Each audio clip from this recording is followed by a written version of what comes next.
जय माता दी दोस्तों, welcome back to my channel. दोस्तों आज मैं आप लोगों को बताऊंगी कि लियो यानी सिंह राशि वालों की लाइफ 19 दिसंबर के दिन कैसी रहने वाली है। तो चलिए दोस्तों स्टार्ट करते हैं। यूनिवर्स एंजल्स प्लीज़ मुझे बताइए कि 19 दिसंबर के दिन लियोस की फैमिली लाइफ कैसी रहेगी। 19 दिसंबर के दिन लियोस की love life and marital life कैसी रहेगी। शिट मैन, भाई ये क्या चक्कर है, किसने गलतियां कर दी हैं, कौन है जो माफ़ी मांगना चाहता है आपसे। यूनिवर्स प्लीज़ मुझे बताइए कि ये कार्ड क्यों आए हैं। मुझे कुछ अच्छे साइन नहीं दिख रहे हैं। लेट्स सी, कोई आपसे ओके बॉटम की एनर्जी देखिए आ गई है, व्हील ऑफ फॉर्चून की। मे बी ये पर्सन आपका कार्मिक है, मे बी ये आपको अपने गुड लक की तरह देख रहे हैं। ये सोच रहे हैं कि वक्त का इंतज़ार कर रहे हैं। हो सकता है ये सोच रहे हैं कि जब सही टाइम आएगा तभी आपको अप्रोच कर लेंगे। ओके आपने इनको रिजेक्ट कर दिया है। मे बी आपके रिजेक्शन के बाद सॉरी, आपके रिजेक्शन के बाद इनको फील हुआ है कि जैसे ये गलत रास्ते पे थे या गलत तरीके से आपको अप्रोच कर रहे थे। अब ये काफ़ी ज़्यादा सीख चुके हैं अपनी लाइफ से। मे बी इनको लाइफ लेसन दे रही थी या आपका नो बोलना इनको कोई लेसन दे रहा था। तो अब इनको समझ में आ चुका है कि क्या करना चाहिए। टॉरस, वर्गो, कैप्रिकॉर्न, कैंसर, स्कॉर्पियो, पाइसिस हो सकते हैं आपके पार्टनर। वृषभ, कन्या, मकर राशि, कर्क, वृश्चिक, मीन राशि। इंपॉर्टेंट नंबर हैं आपके लिए 10, 4, 8, 7, 4, 7, 8, 10। ये नंबर आपके लिए इम्पोर्टेंट हैं। यस, तो यहाँ पे पहले ही आ चुका है नो का कार्ड।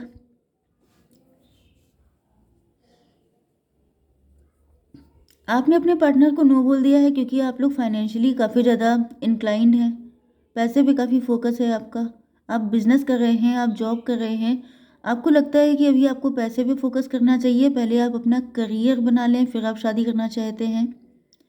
एंड कुछ लोगों के लिए ऐसा भी दिख रहा है कि आपके पार्टनर को लग रहा है कि आप काफ़ी ज़्यादा मटीरियलिस्टिक हो चुके हैं। अब आपकी मेंटालिटी, आप पहले से काफ़ी चेंज हो चुके हैं। लेट्स सी, थोड़ा सा और बैक में जाते हैं, चक्कर क्या है। इन्होंने हो सकता है पहले किसी और को चूज़ किया था या कोई थर्ड पार्टी थी। एंड या तो इन्होंने आपको धोखा दिया था या फिर मे बी आपके पार्टनर, मुझे ऐसा फील हो रहा है कुछ लोगों के लिए कि इस पर्सन को किसी ने पास्ट में डिस किया था, चीट किया था। इस वजह से ये आपसे बहुत ज़्यादा प्यार होने के बाद भी कभी कोई स्ट्रॉन्ग स्टेप ले नहीं पाए। ओके, मुझे यहाँ पे एक मैसेज चैनल हुआ, मतलब ये जो रीडिंग है आप लोग टैरो 3.2 पर जाके देख सकते हैं। वहाँ पर इस रीडिंग से कनेक्टेड मैसेज आपको मिल जाएंगे। ओके, यहाँ पे दिख रहा है कि आपके पार्टनर जो हैं वो आपको चाहते बहुत ज़्यादा हैं, लेकिन आप शायद इनके प्यार को समझ नहीं पा रहे हैं। इस वजह से आप इनको नो बोल रहे हैं, आप इनको एक्सेप्ट नहीं कर रहे हैं।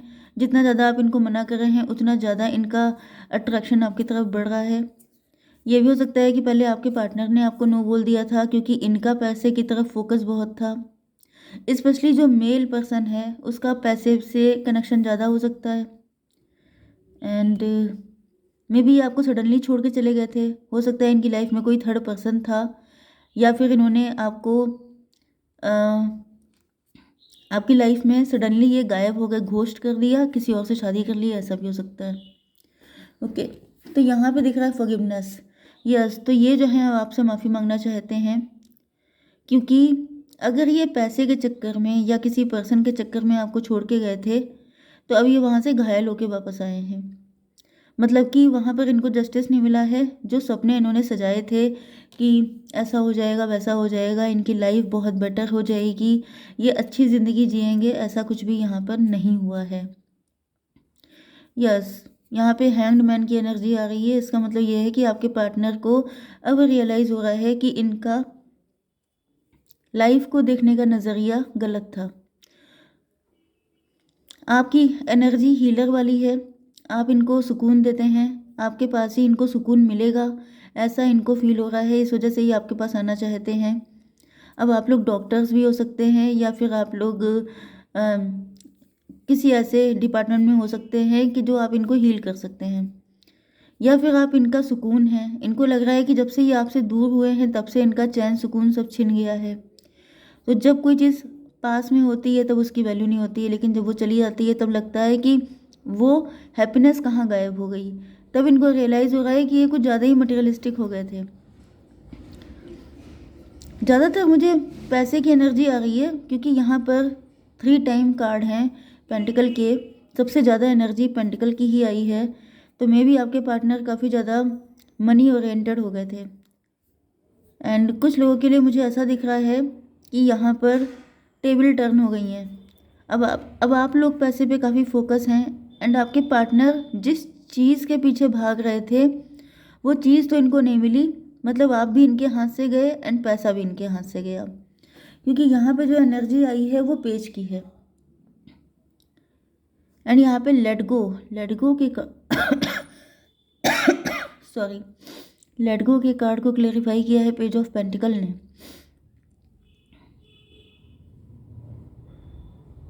मुझे दिख रहा है कि इस जर्नी में आपके पार्टनर ने ये सीखा है, क्योंकि यहाँ पे लेसन तो लर्न किए हैं आपने भी इन्होंने भी। जो ये साइकिल चेंज हुआ है, जो ये व्हील का फॉर्चून का जो ये पहिया घूमा है, इसमें आपने भी सीखा कि आप लोगों को खुद पे डिपेंड होना चाहिए। को डिपेंडेंसी या अपने पार्टनर को चेस करना, ये सब चीज़ें आपके लिए नहीं है।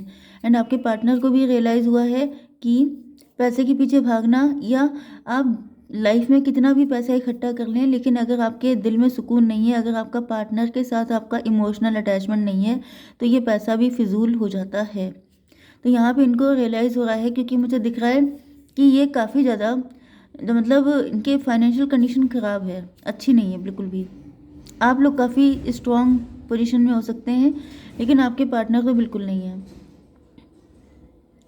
मुझे दिख रहा है कि आपके पार्टनर काफ़ी टाइम तक इसी चीज़ को लेके जगल करते रहे कि मुझे जाना चाहिए कि नहीं जाना चाहिए, क्योंकि यहाँ पे दिख रहा है कि इनकी हालत ठीक नहीं थी, इस वजह से इन्होंने काफ़ी टाइम तक इस कनेक्शन को लेट गो किया है। बट अब ये इस मेंटालिटी को लेट गो कर रहे हैं। इनको फील हो रहा है कि इनको आपके पास आना ही पड़ेगा, क्योंकि फॉरगिवनेस का कार्ड 2 टाइम आया है। देखिए यहाँ पर भी फॉरगिवनेस आई है, यहाँ पर भी। ओके, ये देखिए, पता नहीं आप लोगों को कितना क्लियर दिखता है कि नहीं, लेकिन यहाँ पर 2 टाइम फॉरगिवनेस के कार्ड आए हैं।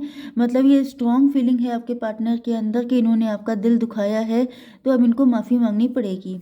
आई am struggling to get over the past. अब यहाँ पर मुझे ये देखिए, ये जो पर्सन है ये कन्फेशन के लिए गया है चर्च में।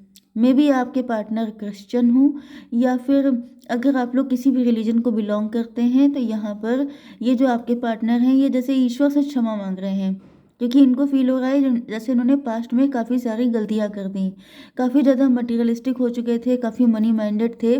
मतलब पैसे के चक्कर में आपकी फीलिंग, आपके इमोशन को इन्होंने हर्ट किया है, जिस वजह से अब ये पेज की ही एनर्जी में आ गए हैं आपके पास, जैसे झुक करके। ओके, क्योंकि पैसा जिसके पास होता है, मतलब proud, ego and materialistic thinking and बहुत सारी अदर चीज़ें भी आ जाती हैं, फॉर ग्रांटेड लेना, मूली करना, मजाक उड़ाना, एट्सेट्रा एट्सेट्रा। तो यहाँ पे ऐसा फील हो रहा है कि आपके पार्टनर अब बिल्कुल डाउन टू अर्थ होकर के आपको अपने प्यार का कप देना चाहते हैं, क्योंकि अब इनको समझ में आ चुकी है आपकी वैल्यू। इनको पता चल चुका है कि इनकी सारी मुसीबतों का सोल्यूशन सिर्फ आपके पास है। ये पूरी दुनिया में भी चक्कर काट लेंगे ना, तभी भी लौट के इनको आपके पास आना पड़ेगा, क्योंकि जो हीलिंग कैपेबिलिटी आपके अंदर है, जिस तरह का सुकून इनको आपके पास मिलता है, वो पैसा कमा के भी इनको नहीं मिल सकता। अब ऐसा कोई ज़रूरी नहीं है कि सबके पार्टनर की फाइनेंशियल कंडीशन ख़राब ही हो गई हो, क्योंकि पेज की एनर्जी होती है कि जैसे कई बार अंडर कॉन्फिडेंट हो जाना, पैसा चाहे कितना भी हो, लेकिन इंसान के अंदर का सुकून, चैन सब चला जाना। क्योंकि रिच वही होता है जो दिल से रिच होता है। पैसा कभी कभी लोगों के पास बहुत भी होता है, तभी भी वो दिल के गरीब होते हैं। एंड कई बार आपने देखा होगा कि बहुत पुअर क्लास में भी लोग होंगे, पुअर व्यक्ति भी होगा, वो भी बहुत ज़्यादा दिल का राजा होगा। तो ये चीज़ जो होती है, ये जैसे मन के हारे हार है, मन के जीते जीत, बस वही चीज़ है। मन चंगा तो कटौती में गंगा, बहुत सारी चीज़ें हैं। तो यहाँ पे ऐसा दिख रहा है कि आपके पार्टनर को ये सारी चीज़ें पता चल चुकी हैं कि आप कितना भी बना लो पैसा, लेकिन अगर आपके मन में सुकून नहीं है तो फिर आप भटकते रहोगे ज़िंदगी भर। तो यहाँ पे दिख रहा है कि आपके पार्टनर जो हैं, इन्होंने जो मिस्टेक की थी पास्ट में, आपको इग्नोर करने की, आपके लिए कोई स्टेप नहीं लिया, एंड इन्होंने आपके लिए, मैंने बताया ना, कभी कुछ किया ही नहीं, जिस वजह से इनको बहुत ज़्यादा रियलाइज़ हो रहा है कि इनसे गलती हो गई है। I wish I could write my wrongs. ये सोच रहे हैं कि काश वो पुराना वक्त वापस आ जाए, काश ये फिर से अपनी ज़िंदगी को रिक्रिएट कर पाएँ। आपके साथ जो गड़बड़ियाँ की थी, जो गलतियाँ की थी, उनको ये फिर से ठीक कर पाएँ। ऐसा दिख रहा है कि ये काफ़ी इन्वेस्ट कर रहे हैं आप पर, अपने इमोशन, अपनी फीलिंग, अपना सब कुछ। एंड कुछ लोगों के लिए मुझे ये भी दिख रहा है कि मे बी आपके पार्टनर ने जो टाइम या तो किसी थर्ड पार्टी पर लगाया, हालांकि यहाँ पे कोई थर्ड पार्टी की एनर्जी नहीं आई है, ठीक है। तो ज़बरदस्ती इम्पोज करने की ज़रूरत नहीं है कि थर्ड पार्टी होगी, लेकिन यहाँ पे मुझे बिल्कुल भी नहीं दिख रही है। ओके, बहुत कम लोगों के लिए, समझ लीजिए 10% लोगों के लिए कोई थर्ड पार्टी हो सकती है जिसने इनके प्यार की वैल्यू कभी नहीं की, जिसने इनको कभी भी समझा नहीं, कोई इमोशनल अटैचमेंट नहीं रहा, जिस वजह से इनको लग रहा है कि इन्होंने अपने इतने सारे साल एक ऐसे पर्सन पे लगा दिए जो बिल्कुल भी इनसे अटैच नहीं था। गलत पर्सन के साथ ही कनेक्ट रहे, अपनी पूरी ज़िंदगी लगा दी, सारा टाइम, सारे इमोशन, सारा पैसा, सब कुछ। तो ये बहुत ज़्यादा अपने आप को गिल्ट फील कर रहे हैं, मतलब आपके साथ जो गलत किया वो तो अलग साइड है, अपने साथ भी इन्होंने बहुत कुछ गलत कर चुके हैं ये। ओके, यस, मे बी अब आप इनसे डिटैच हैं, मे बी अब आप इनको अपनी ज़िंदगी में नहीं आने दे रहे हैं, मे बी, क्योंकि नेचुरल सी बात है, जब इन्होंने आपके लिए कभी कुछ किया ही नहीं है तो आपका इंटरेस्ट कहाँ से आएगा। ओके, 10, 8, 18, यस, यहाँ पर थर्ड पार्टी अगर कोई है तो इनके साथ बहुत फाइट होती हैं, इनकी ज़िंदगी बिल्कुल पतझड़ जैसी हो गई है, तो ये बहुत ज़्यादा दुखी हैं। एंड अब ये किस्मत का साथ चाहते हैं आपको पाने के लिए। ओके गाइस, जय माता दी।